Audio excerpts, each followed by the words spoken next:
Donc, je vais parler de transplantation de donneurs vivants, mais je vais prendre le point de vue du donneur et pas le point de vue du receveur, même si une des particularités de l'évaluation en France, qui est une particularité discutable, c'est que ce sont les mêmes qui évaluent le donneur et le receveur, ce qui peut être discuté ou discutable. Alors d'abord, finalement, pourquoi avoir recours aux donneurs vivants? Puisque finalement, il y a d'autres sources de donneurs, les donneurs décédés, qui peuvent être de différents types. Une des raisons majeures d'utilisation ou de recours aux donneurs vivants, c'est la pénurie d'organes. Alors, il y a différentes façons d'exprimer cette pénurie d'organes. Une des façons, c'est de regarder l'évolution de la liste d'attente. Donc là, ce sont des données qui sont issues du registre Cristal, du rapport de l'Agence de biomédecine. Et donc vous voyez qu'en 2010, il y avait 7600 patients qui étaient inscrits sur la liste en attente de transplantation, et qu'en 2016, il y en avait 12 000, un peu plus de 12 000, soit une augmentation de 55%. Et que lorsqu'on prend le nombre de greffes en considération, eh bien, le nombre de greffes est passé de presque 2900 à presque 3500, soit une augmentation de 20%. Donc tous les ans, il y a davantage de patients qui sont inscrits sur la liste d'attente que de patients qui sont transplantés. Ce qui fait que ce qu'on appelle l'indice de pénurie, c'est-à-dire le nombre de greffons, le nombre de patients pour un greffon, il ne fait qu'augmenter. Vous voyez qu'aujourd'hui, pour un greffon, il y a 3,4 candidats.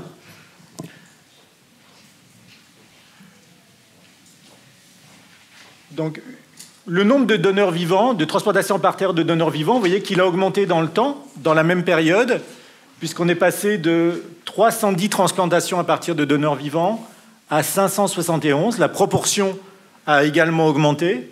On est passé de un peu moins de 5% à presque 9%. C'est une augmentation de 85%, mais ça représente, sur les 3000 et quelques transplantations dont je vous ai parlé, que finalement 261 transplantations supplémentaires. Alors, c'est toujours 261 de plus, mais ça fait quand même pas un chiffre énorme.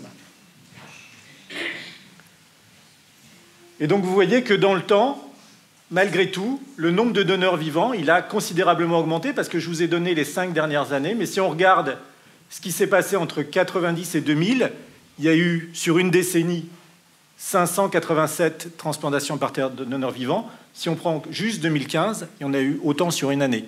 Donc ça fait une augmentation sur une décennie de 600%. Malgré tout, finalement, on n'arrive pas à des chiffres qui sont énormes. Donc la tendance, malgré tout, elle augmente. Vous voyez que le nombre de transplantations à partir de donneurs vivants, il augmente.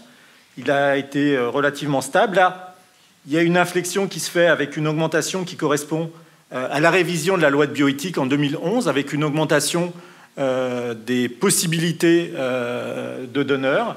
Et vous voyez qu'après une augmentation qui reste quand même pas très importante, on a plutôt aujourd'hui une stagnation.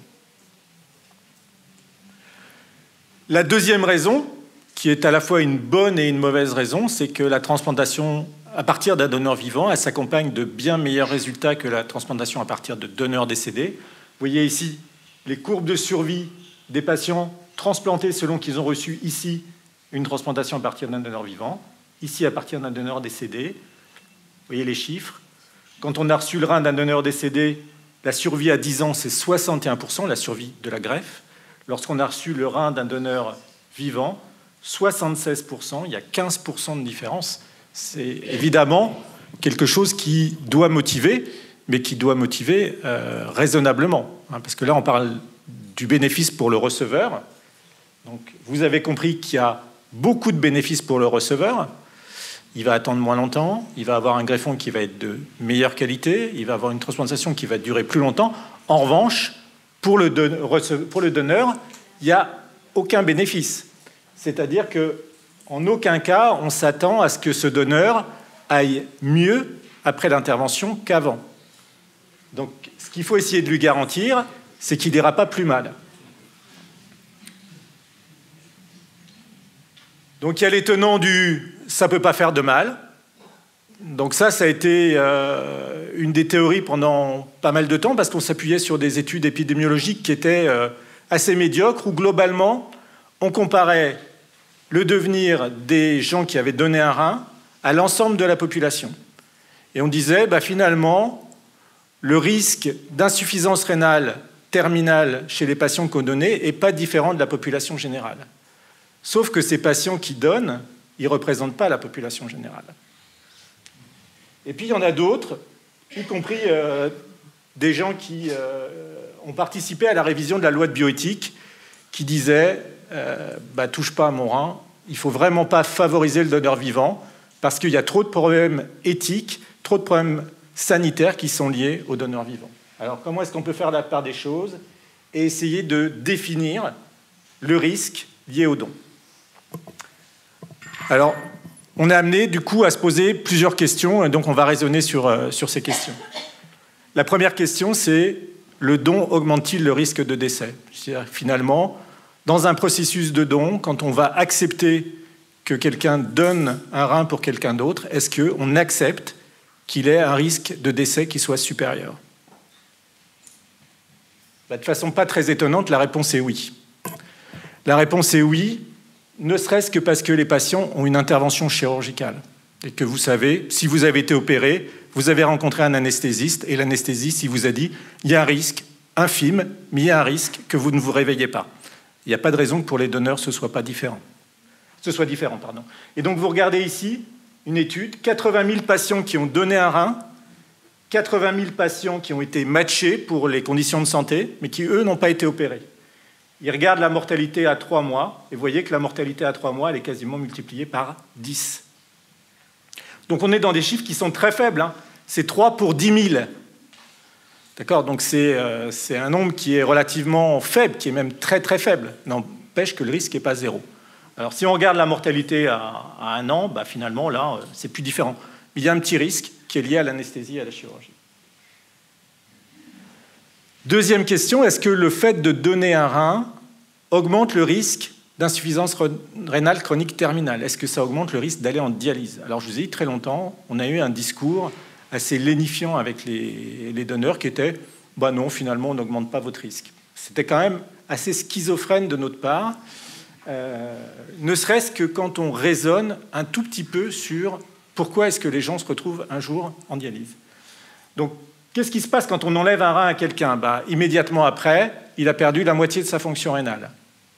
Alors, qu'est-ce qui se passe dans les mois qui suivent? Il va y avoir une hyperfiltration compensatrice. Le rein restant va hyperfiltrer un peu plus, il va rattraper un peu de fonction. Et on considère que 3 mois à 6 mois après l'intervention, les patients qui ont donné un rein vont avoir entre 2/3 et 3/4 de la fonction rénale initiale. Qu'est-ce qu'on sait de la décroissance de la fonction rénale, du débit de filtration glomérulaire avec l'âge? On sait que globalement, à partir de 40 ans, on perd entre 0,5 et 1 millilitre-minute par an. Donc globalement, la moyenne, c'est ça. Et puis il y a une certaine inégalité. Il y a des gens qui ont une fonction rénale normale, mais un peu plus haute, d'autres un peu plus basse. Mais globalement, on a une courbe comme ça. Donc quand quelqu'un va donner un rein, on va le mettre sur une courbe comme ça, au mieux. Donc, le premier point qui va être important, c'est quel est son débit de filtration glomérulaire au moment où on va l'évaluer. Parce que s'il est là, on sait qu'on le met là, mais si vous voyez que s'il est là, dans le normal bas, on va le mettre peut-être à une position où, compte tenu de son espérance de vie, il va avoir un risque quand même d'être un jour en insuffisance rénale terminale. Deuxième risque, c'est que la majorité des gens se comportent comme ça, mais il y a certains patients qui vont se comporter comme ça. Et donc là, il faut pouvoir les identifier. Donc les questions qui vont se poser, c'est quel est le débit de filtration glomérulaire initial? Et puis, est-ce qu'il y a un risque de déclin accéléré du débit de filtration glomérulaire? Alors, le débit de filtration glomérulaire, on peut le mesurer de tas de façons. Il n'y en a qu'une qui est vraiment standard, mais il y a plein de choses pour le faire. Alors, il y a des mesures estimées de la filtration glomérulaire par des formules compliquées qui ont été évaluées dans différentes populations, sont basées en général sur la créatinine. Certaines sont basées sur une autre molécule qui s'appelle la cystatine, d'autres sont basées sur un mixte entre la créatinine et la cystatine. On peut faire, et on doit faire dans l'évaluation du donneur, des mesures directes, standardisées. Alors, selon les centres, ça peut changer. Ça peut être des choses qui s'appellent la clairance de l'inuline ou des mesures isotopiques ou le UHexol, enfin, tout un tas de choses qui peuvent être faites. Et puis, il y a la bonne vieille mesure de la clairance de la créatinine, mais ça qui est à peu près abandonné par tout le monde du fait d'erreurs de mesure très fréquentes. Et donc, globalement, la fonction rénale, elle va dépendre du nombre de néphrons qu'on a, c'est-à-dire, bon, pour faire simple, du nombre de glomérules. Donc, en moyenne, il y en a 1 million dans chaque rein, en moyenne. Et puis, de la filtration de chaque glomérule. Hein. Et le débit de filtration glomérulaire, la filtration globale, ça va être la filtration de chaque glomérule multipliée par le nombre de glomérules. Et donc ça va dépendre, est-ce qu'il y a une maladie rénale? Est-ce qu'il y a, quel est l'âge? Je vous ai dit que ça décline avec l'âge. Et puis, chez les gens qui ont été des prématurés, des grands prématurés surtout, il y a un nombre de néphrons qui est diminué. C'est une des causes, souvent, d'une insuffisance rénale modérée. Et puis, il y a des choses qui peuvent moduler le débit de filtration glomérulaire moyen, c'est le moment de la journée, le fait d'avoir des apports protéiques importants, le fait d'avoir un exercice, le fait d'être obèse, le fait d'avoir une hyperglycémie, donc le postprandial, le fait d'être plus ou moins en hyperhydratation. Et donc, on veut avoir des mesures très standardisées, mais vous voyez qu'il y a de très grands facteurs de variation, qu'il y a des examens différents et que ces examens peuvent avoir des discordances. Donc on est dans une évaluation de quelque chose qui paraît simple, mais compte tenu des enjeux, qui peut rapidement être compliqué. Alors, il y a des algorithmes qui ont été proposés pour dire, finalement, comment est-ce qu'on peut raisonner avec ce débit de filtration glomérulaire. Donc, ce qui a été suggéré, c'est de faire d'abord un débit de filtration glomérulaire estimé, c'est-à-dire de se baser sur la créatinine, sur l'âge et sur un critère ethnique qui est on est d'origine africaine ou on n'est pas d'origine africaine, globalement. Et donc ça permet d'avoir une estimation des débits de filtration glomérulaire, et dans l'évaluation du donneur, 3 possibilités. Soit c'est inférieur à 60, on rentre dans l'insuffisance rénale. Le patient, il est exclu, ne peut pas donner. Soit il est supérieur à 90 ou entre 60 et 90, et on doit faire un test de confirmation. Test de confirmation, ça va être un test standard, donc l'inuline, le UHexol ou une méthode isotopique. Ça va nous donner des résultats qu'on va classer de la même façon.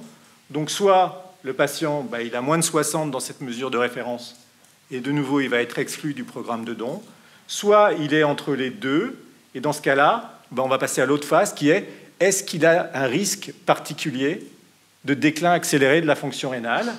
Et là on va aboutir à soit un risque qui va être acceptable, et on va dire le don est possible, soit on va être à un risque inacceptable, et on va dire que ce n'est pas possible. Donc, en fait, ce risque, vous voyez bien qu'il va dépendre du débit de filtration glomérulaire, qui lui-même dépend de l'âge, qui dépend de l'ethnie, il va dépendre de caractéristiques particulière du patient, le fait qu'il soit hypertendu, qu'il ait une surcharge pondérale ou pas, qu'il fume, et puis d'autres facteurs plus difficiles à attribuer. Donc il y a des patients qui vont se retrouver avec un faible risque, des patients avec un risque plus intermédiaire, et puis des patients qu'on va considérer au-delà du risque. La question, vous entendez bien, c'est quoi le risque? Alors, comment est-ce qu'on a essayé d'établir ensuite des guidelines? En fait, il y a beaucoup d'études ces dernières années qui ont utilisé des cohortes pour évaluer ce risque, qui sont des cohortes énormes. Donc, vous voyez cette étude publiée dans le New England en 2015, 5 millions de sujets dans l'étude, extrait d'une dizaine de cohortes américaines. Et donc, ils ont pris les patients qui avaient des caractéristiques qui auraient pu autoriser le don s'ils avaient été évalués. Donc des patients qui n'étaient pas très hypertendus, qui n'étaient pas diabétiques, qui n'avaient pas... avec des critères américains qui sont un peu plus larges que les critères français. Et donc, ils ont regardé, dans ces populations qui étaient suivies très longtemps, ceux qui arrivaient en insuffisance rénale chronique terminale, et ils ont défini des risques. Ils ont défini des risques à 15 ans et des risques sur une projection pour la survie estimée de ces patients. Et donc, ils ont fait différents algorithmes. Donc, vous voyez que si, par exemple, on est un jeune homme d'origine africaine, qu'on a un excellent débit de filtration glomérulaire, qu'on n'a pas d'albumine dans les urines, qu'on a une pression artérielle normale, qu'on ne fume pas, le risque à 15 ans, c'est 0,1%. Le risque sur l'ensemble de la vie, c'est 2%. Si en revanche, on a 60 ans, qu'on est caucasien, qu'on a un débit de filtration glomérulaire un peu moins bon, qu'on n'a toujours pas d'albumine, qu'on a une pression artérielle un peu plus élevée, qu'on a, pareil, jamais fumé, on a un risque à 15 ans qui est un peu plus important, et vous voyez qu'on a un risque sur l'espérance de vie qui va être beaucoup plus faible que le patient jeune d'origine africaine. Donc vous voyez que ce n'est pas aussi simple que ça, ce n'est pas parce qu'on est plus vieux avec un débit de filtration glomérulaire plus bas que forcément on a un risque sur l'ensemble de la vie qui va être plus élevé. Donc à partir de ça, on peut faire des estimations. Donc là, je vous donne un sujet voilà, qui me ressemble un peu. Donc 52 ans, c'est un homme, il est caucasien, il a un débit de filtration glomérulaire à 90, 130, il n'a pas de traitement antihypertenseur, il a un BMI à 24, il n'est pas diabétique, il n'a pas de microalbuminurie, il ne fume pas. Le risque à 15 ans d'insuffisance rénale terminale, c'est 0,1%. Le risque sur l'ensemble de la vie, c'est 0,4%. C'est ce que nous disent ces équations. S'il change un peu, qu'il a le même débit de filtration glomérulaire, mais qu'il a 140 de pression artérielle, avec un traitement antihypertenseur, que son BMI, c'est un peu laissé aller, il a 28, il n'est toujours pas diabétique, il a un peu plus d'albumine et il fume, 0,37 à 15 ans et 1,5% sur l'ensemble de la vie. Donc globalement, quand on projette simplement avec le débit de filtration glomérulaire, la perte liée au don, l'augmentation du risque d'insuffisance rénale terminale à 15 ans, il est multiplié par 3,5 à 5,3. Donc c'est aujourd'hui l'information qu'on donne à un donneur, c'est que votre risque, il va être multiplié par 3 à 5. On leur explique également que ça ne veut rien dire. C'est important quand même de leur dire que ça ne veut rien dire. Parce que si, par exemple, l'exemple que je donne, en général, c'est le loto. Quand vous jouez au loto, vous avez une chance sur 10 millions de gagner. Si vous achetez 5 tickets, vous allez avoir, bon, c'est pas tout à fait vrai, mais une chance sur 2 millions. Ça va rester quand même pas grand-chose. Donc en fait, ce risque-là, relatif, il dépend du risque initial. Si le risque était très bas, globalement, vous n'allez quand même pas avoir un risque très élevé après. Si en revanche, le risque était moyen, voire élevé, là, vous allez arriver dans le déraisonnable.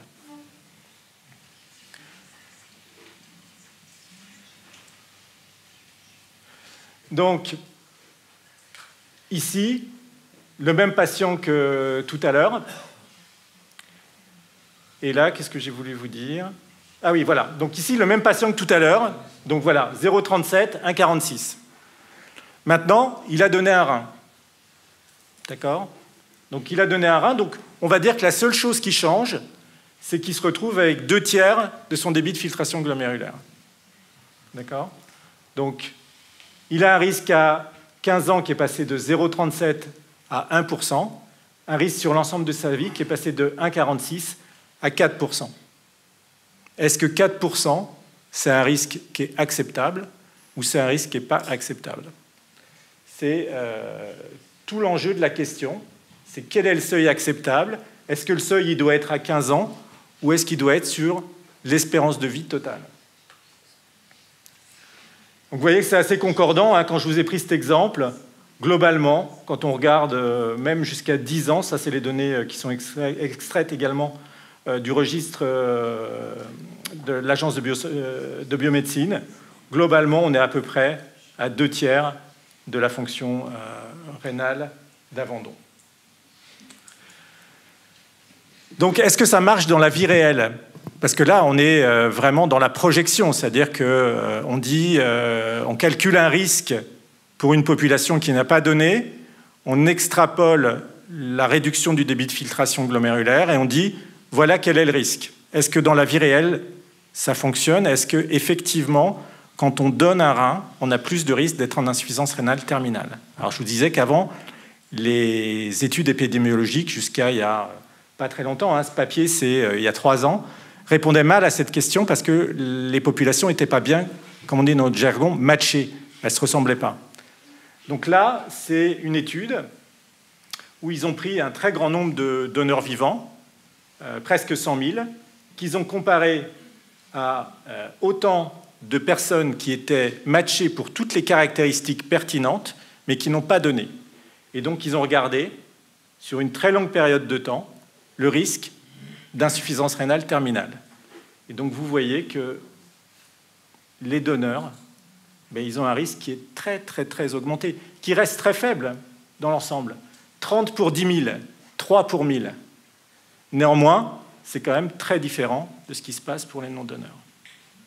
Alors, malgré tout, on les screen quand même bien, parce que, donc ça, c'est les courbes que je vous ai montrées, et ça, c'est des patients qui n'auraient pas pu donner, du fait de leurs caractéristiques intrinsèques, qui auraient été éliminés d'un programme de don, et donc vous voyez que eux, leur risque, ce qui va leur arriver, c'est qu'ils vont être encore plus souvent en dialyse. Donc, globalement, on a quand même bien sélectionné une population qui a plus faible risque. Néanmoins, on lui fait quand même courir un risque supplémentaire. Donc, on sait bien, assez bien en tout cas, dire quel est le risque sans le don. On arrive à une approximation assez juste du risque après le don. Après, la question à 100 000 $, c'est quoi le risque possible? Et donc là, on attend des recommandations. Et on est assez déçus, même on peut s'attendre à être déçus parce que c'est très, très compliqué. Ce que nous disent ces recommandations KDIGO, très récentes, hein, qui ont été un peu obligées du fait de ces données nouvelles, c'est que, globalement, chaque centre de transplantation doit définir son seuil d'acceptation du donneur. Qu'en dessous de ce seuil, on peut faire le programme de don. Si on est au-dessus de ce seuil, il faut abandonner. Mais il n'y a pas de seuil. Est-ce que c'est 2%? Est-ce que c'est 3%? Est-ce que c'est 5%? Chacun doit se faire son opinion. À mon avis, ce n'est pas une très très bonne recommandation, mais c'est ce qu'on a aujourd'hui. Et donc après, ce sont des éléments que j'ai déjà abordés, sur lesquels je vais pas revenir. Alors, ce qui est très important, c'est que le seuil, il dépend de l'âge. Donc, vous voyez ici, un patient qui a 72 ans, qui veut donner à son épouse. C'est assez fréquent maintenant, des couples âgés qui veulent donner. Ils arrivent à la retraite, il y en a un qui est en dialyse, il s'était dit on va pouvoir profiter de la retraite, puis il y en a un qui est un peu coincé. Donc, l'autre se dit moi aussi, je veux profiter de ma retraite, donc je vais donner un rein, comme ça, on pourra profiter. Donc, 72 ans, un homme, il a un débit de filtration glomérulaire qui est correct pour l'âge. Il n'a pas d'hypertension artérielle, il va tout bien. Et donc, il a un risque à 15 ans 0,17%, 0,21% sur le reste de sa vie. Ça ne change pas beaucoup, hein, parce qu'il a une espérance de vie qui, évidemment, est un peu réduite. Si vous prenez le patient qui a exactement les mêmes caractéristiques, mais il a 30 ans, pareil, un couple, il veut donner à son épouse. Alors, à 15 ans, vous êtes assez tranquille. Mais sur l'ensemble de la vie, vous voyez que son risque, il va être bien supérieur au risque du donneur âgé. Donc, d'un point de vue néphrologique, on est beaucoup plus à l'aise face à un donneur âgé que face à un donneur jeune, parce que la durée du pari qu'on fait, elle est totalement différente. Donc le paradoxe de l'âge, il peut être exprimé autrement, mais vous voyez que quand on regarde le risque d'insuffisance rénale terminale, alors ces différentes catégories, peu importe, elles évoluent toutes de la même façon. Prenons les rouges. Vous voyez que le risque à 15 ans, il augmente jusqu'à 60 ans, et qu'ensuite le risque diminue, et puis que quand on considère l'âge, le risque sur l'ensemble de la vie, il est d'autant plus important que les patients sont jeunes. Ce qui paraît assez évident, puisque là aussi, il peut leur arriver davantage de choses. Alors, est-ce qu'à long terme, le risque de décès, il est augmenté? Parce qu'on a dit, à court terme, il y a une période, environ 3 mois, où on va faire courir un risque de décès aux patients, qui est lié à l'anesthésie et à la chirurgie, mais est-ce qu'à long terme, le risque de décès est augmenté? Alors là aussi, on répondait de façon un peu schizophrène à cette question, parce qu'on disait non, et en même temps, on sait que toutes les études épidémiologiques montrent que même une petite diminution du débit de filtration glomérulaire est associée à la mortalité. Toutes les études épidémiologiques dans l'hypertension artérielle, en cardiovasculaire, toutes. Donc, on se disait que chez le donneur, ça n'allait pas être opérant. Donc là, une étude, bon, il y a un peu moins de patients que dans les autres. Vous voyez que si les patients ont moins de 60 ans, bah, globalement, il y a une petite différence, mais elle n'est pas significative. En revanche, si les patients ont plus de 60 ans, eh ben oui, ils meurent plus que les patients qui n'ont pas donné, qui sont matchés pour les mêmes choses. Donc, il y a quand même un risque. Il n'est pas très important, mais on fait quand même courir un risque aussi de décès plus précoce aux patients. Alors, vous avez vu que tout est relatif dans ce que je vous ai dit. L'appréciation de la fonction rénale, elle est relativement relative, le seuil est très relatif, il est à l'appréciation de chaque centre. Alors, si tout est relatif, est-ce qu'il y a quand même des contre-indications absolues, des choses qu'on peut pas, au-delà desquelles on ne peut pas aller? Donc, un mineur, bon, pour des tas de raisons, hein, mais quand il y a une maladie rénale chronique avérée, bah, c'est évident qu'on ne peut pas le faire. Le diabète, alors en France, globalement, patient diabétique, c'est mort. Aux États-Unis, il faut être diabétique insuliné pour être écarté. Pathologie psychiatrique, c'est aussi assez évident. Une néoplasie évolutive ou récente, toujours le risque de transmission de la maladie. Et puis une infection évolutive, donc évidemment. Alors après, il y a d'autres choses qui peuvent poser question très fréquemment. Est-ce qu'il faut exclure les patients hypertendus, en sachant que, globalement, il y a au moins un tiers de la population française qui est hypertendue, avec les recommandations. Donc, il n'y a pas de choses qui nous permettent de dire, franchement, il faut écarter les hypertendus. Il faut être raisonnable. Donc, quand il y a l'atteinte d'un organe cible, patient qui a déjà fait un accident vasculaire cérébral, qui a une hypertrophie ventriculaire gauche, qui a une insuffisance cardiaque liée à l'hypertension artérielle, évidemment, il n'est pas un donneur potentiel. Après, il faut tenir compte des chiffres tensionnels, il faut tenir compte du nombre d'antihypertenseurs, en sachant qu'il y a quand même un risque de moins bon contrôle de l'hypertension artérielle ou d'apparition d'une hypertension artérielle après le don. Est-ce qu'il y a un seuil d'IMC au-delà duquel il ne faut pas faire le don ou il faut le récuser? Alors, il y a des considérations chirurgicales. Hein, il y a le chirurgien qui va dire au-delà de tel IMC, je ne le fais pas. Alors, je vais y revenir. Mais il y a aussi des considérations purement néphrologiques. Ce qu'on sait, c'est que dans la population générale, plus l'indice de masse corporelle est élevé, plus le risque de maladie rénale chronique et d'insuffisance rénale terminale augmente. Vous voyez ici, BMI inférieur à 25, entre 25 et 30, ça ne change pas grand-chose. En revanche, au-dessus de 30, on a plus de risques d'avoir une insuffisance rénale. Donc, il faut un intérêt particulier, une évaluation particulière pour ces patients. Pour ce qui est du risque chirurgical, il n'y a pas d'IMC seuil. C'est chaque chirurgien qui va le définir. Il y avait une enquête qui avait été faite aux États-Unis et ça allait de mémoire 30 à 45, le seuil. Donc, il n'y a vraiment rien de rédhibitoire ou d'absolu. Une des questions qu'on est amené à se poser lorsqu'on a une donneuse jeune, c'est le risque lié à une grossesse après le don. Donc, ce qu'on avait comme notion, c'est qu'il y avait un risque d'hypertension artérielle et de prééclampsie qui était possiblement augmenté après un don. Donc là aussi, il y a une étude relativement récente, elle a 3 ans, qui a comparé des grossesses survenues chez des femmes qui avaient donné un rein et qui les a comparées à des grossesses chez des femmes qui avaient les mêmes caractéristiques mais qui n'avaient pas donné. Et ce que vous voyez, c'est que chez les femmes qui ont donné, il y a plus de risques d'hypertension artérielle au cours de la grossesse, il y a plus de risques de prééclampsie. Alors, on est sur un nombre d'événements qui est relativement faible, néanmoins, il y a une augmentation du risque qui est multipliée par 2 chez ces femmes qui ont donné. Le risque, il était d'autant plus important que ces femmes étaient un peu plus âgées, qu'elles avaient déjà eu une grossesse auparavant et que la grossesse survenait plus de 2 ans après le don. Donc il faut quand même avoir ça en tête, que quand c'est une femme jeune qui veut donner, il y a ce risque et donc il faut l'informer très clairement sur ce risque.